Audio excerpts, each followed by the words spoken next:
We had all night praise and all of that. So it's about 3 a.m. So some of us are sitting there in the IHOP, and we're just, I'm in one of my moods, like my hands are getting hot. Like, let's see who gets this tonight. And everything was walking and crawling in, and everything. We had folks who was drunk as a skunk, and we're going, oh Lord, Apostle, because I was like, this is just getting started. I love it. It's about 3 a.m. So the security guys were on the door, and we was just casing out the joint. Like, let's see, okay, you handle that table, and let's see what that's working. And so the spirit of intel, God was just giving us intel, so we knew. And we were just making a plan. Okay, now this is what we need to do. Midnight run, we need to show up here. It looks like everybody's here on this night. We're just kind of making our notes. I got all my team there, and we're just kind of thinking about this. So we're getting where everybody's good. We got our notes. We know what we're going to do. We're going to start doing these midnight runs. So the security guy comes, and I'm like, why you pick me? But he comes up to me and he says, so you got a plan? Isn't that amazing? I said, I got a plan, but I need you to back off me when I get to doing it. He said, I got you. Wow. I said, so I can roll up in this joint anytime I want to and get in somebody's ear, and you're not going to pull me off? Because I'm going to cast out some devils. He said, go ahead, I got you. Whenever y'all want to come in here, because these folks, these kids, they need y'all. So we have a plan to go in and do the work.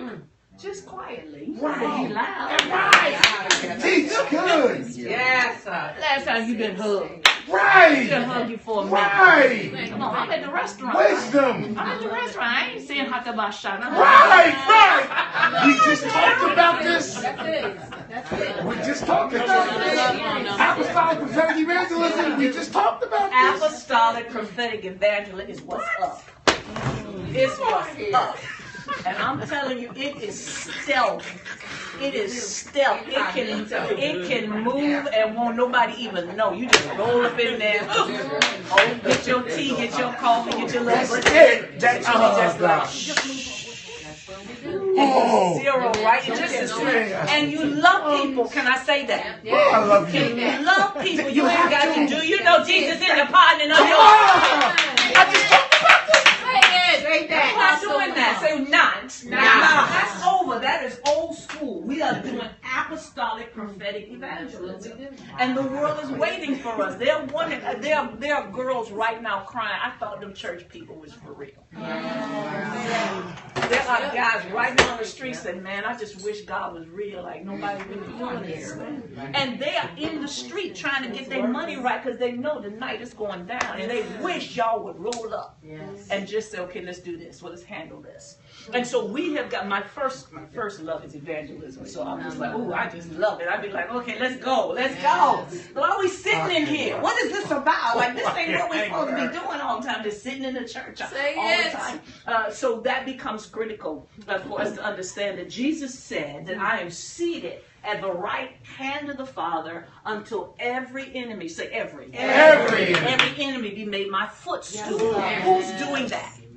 The Bible. Yes. Who's doing that work? Who's taking down those strongholds? Who's running with the wicked? We have to walk out this piece here. This is our time. Somebody said, give me mine. Give me mine. Give me mine. Give me mine. You got to take mine, which is my mountain, and we got to work that mountain. So now we have to identify what is the mountain that's mine in this city, in this region. What is it? Is that a government mountain? Because for D.C., for me, I'm ready to handle Capitol Hill. I done told them I'm going to put on my best and my brightest and walk up on the hill and be like Condoleezza Rice, somebody up in there legislating. Come through. Because this is no time to play small and play church. We got to do government. If there are educational systems and family and connections, see those spirits that are ruling won't deal with the commissioner or the superintendent. They won't deal with you.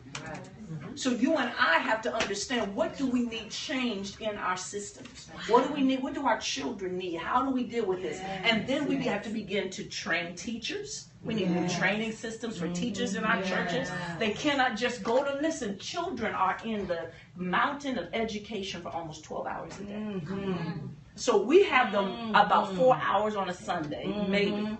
But they spend every day for 10 to 12 hours at somebody's daycare, at somebody's after-school program, and full in to an educational system that is run by a principality. How do we expect to train up another generation who spends that much time under the sway of the adversary? Come through here, Doc. What is going Come on? through, Doc. And so we've got to be clear, very clear, that our children need more than just a little something, something, something with the classroom for 45 minutes, then you come back and join us for church. Like, wow. Like, we really got to train. And they say that to me. They said, like, we're getting our butts beat out here. And y'all be mad because we just sitting there like, y'all ain't telling us nothing. Y'all ain't helping us. Like the teenagers are saying, why y'all not training us like y'all train each other? Ooh. And so they're in this mountain. If we were really smart, we would invest more time in our children because they're their next generation now.